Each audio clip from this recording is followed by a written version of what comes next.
turma boa. Eu sou o professor Luciano Júnior e nós vamos para mais uma aula do Onda Tech, Conhecimentos Gerais e História. Vem comigo nessa onda.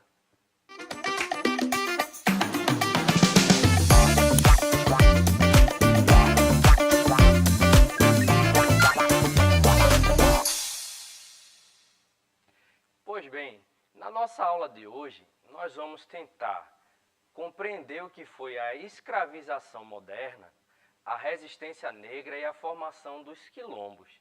Nesse sentido, nós precisamos passar aqui algumas informações iniciais para vocês, de forma que a gente consiga discutir o conceito de escravidão moderna e analisar todos os mecanismos e dinâmicas de comércio de escravizados em suas diferentes fases. Quando nós falamos sobre a escravização, que até é importante a gente trabalhar um pouco a respeito desse termo, né? Porque a gente já ouviu durante muito tempo a escravidão indígena, a escravidão antiga, a escravidão moderna. Mas hoje a gente não utiliza mais o termo escravidão, a escravidão como um sistema onde pessoas eram tratadas como propriedade, porque a gente entende que não existe nenhuma pessoa que é escrava ou escravizada de nascença. Ela já nasce na condição de pessoa escravizada. Não, a escravização é um processo pelo qual um determinado grupo passa a ser tratado como posse de um outro grupo. E ao longo da história, várias foram as formas de obtenção dessas pessoas. As mais comuns utilizadas na antiguidade era a escravização por dívidas e a escravização por guerras. Você devia a uma determinada pessoa, a um grupo de pessoas.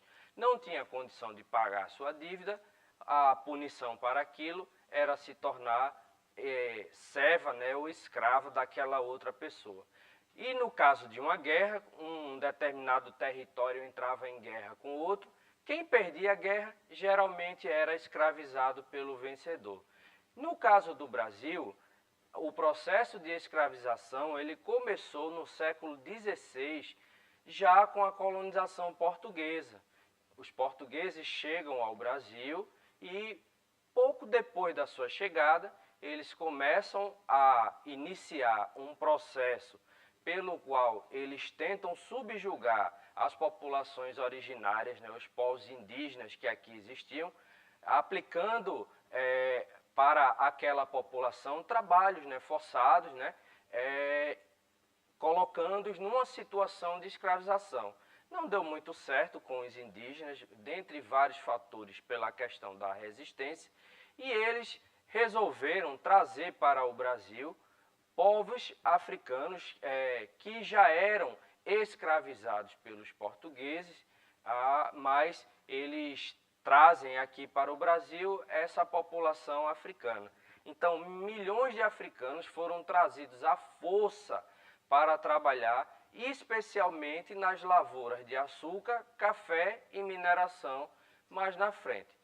Pois bem, nesse sentido, eu queria aqui sugerir como uma dica, né, para vocês, que dessem uma pesquisada em casa sobre a rota de comércio de pessoas escravizadas, né, do Atlântico e os navios negreiros, né, que eram as embarcações que traziam toda essa população escravizada aqui para o Brasil e para outros territórios do mundo.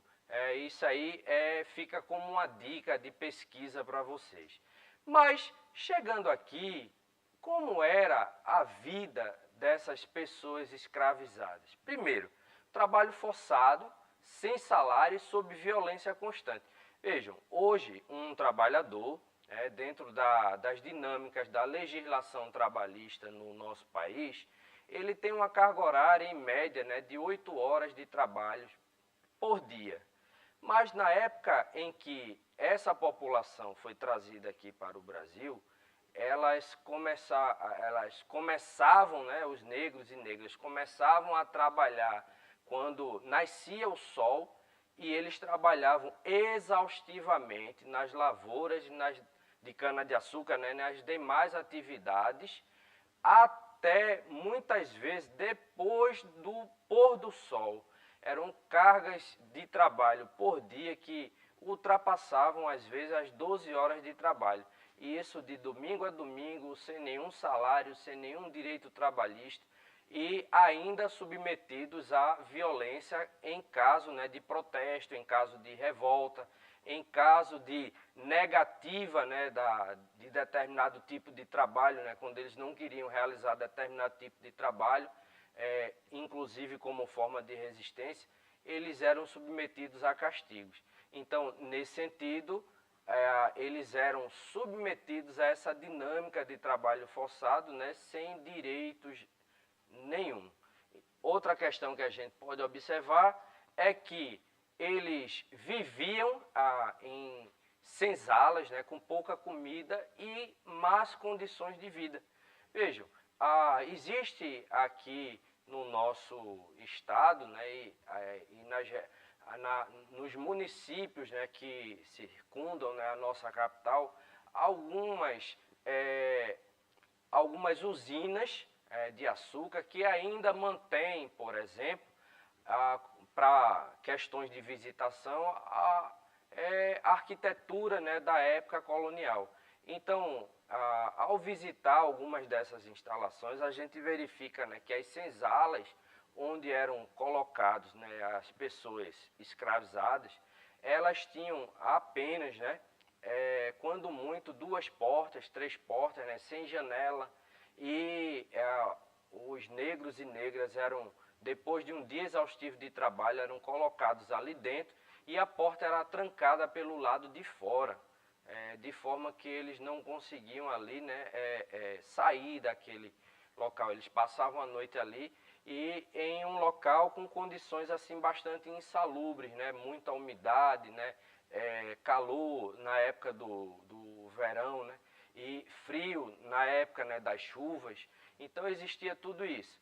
Então eles viviam nessa situação em condições assim bem precárias, né? Outra questão que a gente pode colocar é que eles eram proibidos de praticar sua religião, cultura e língua. Até hoje nós vemos, né, pessoas negras, né, que são adeptas de religiões de matriz africana, sofrendo assim muito preconceito pela prática da sua religião. Inclusive lembrar que o preconceito, né, religioso, a intolerância religiosa, no caso da nossa legislação, ela é um crime. Então os escravos, né, eles eram proibidos de praticar a sua religião, a sua cultura, a sua língua, mas, apesar de todas essas dificuldades, eles resistiram e mantiveram vivas as suas tradições até hoje.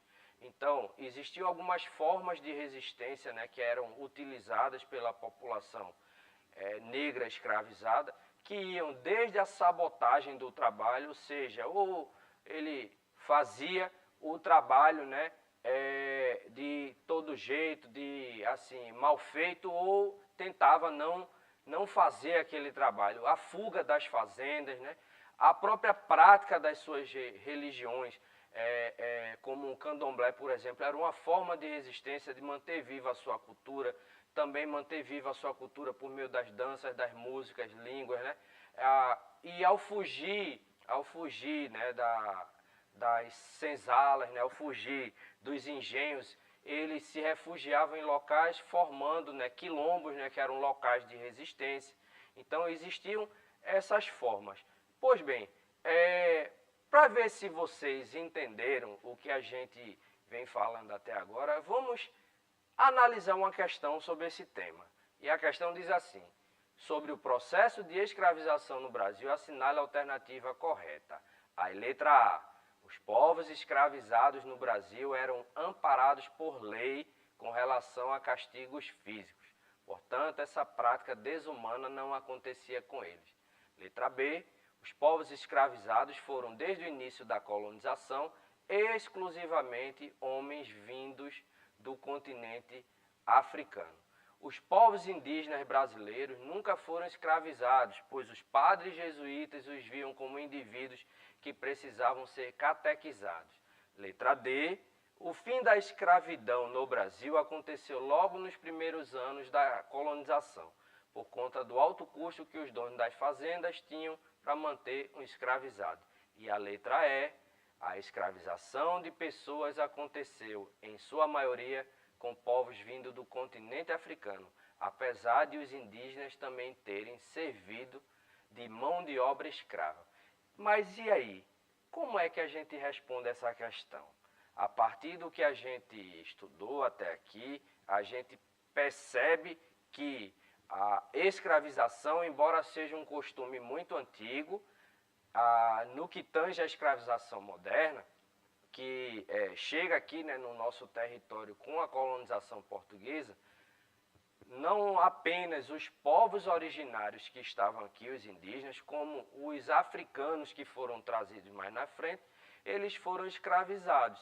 Então, a resposta da questão seria a letra E. A escravização de pessoas aconteceu, na sua maioria, com povos vindos do continente africano, apesar de os indígenas também terem servido como mão de obra escrava, principalmente no início do processo de colonização. Espero que vocês tenham entendido e fica para vocês, por meio do QR Code, que você pode apontar a câmera do seu celular e vai ser direcionado para uma atividade de complementação do que a gente aprendeu com a nossa aula de hoje. Espero que tenham todos e todas aprendido e, no mais, dúvidas maiores, converse com seu professor, sua professora, que com certeza eles vão lhe ajudar. Tchau, tchau e até a nossa próxima aula.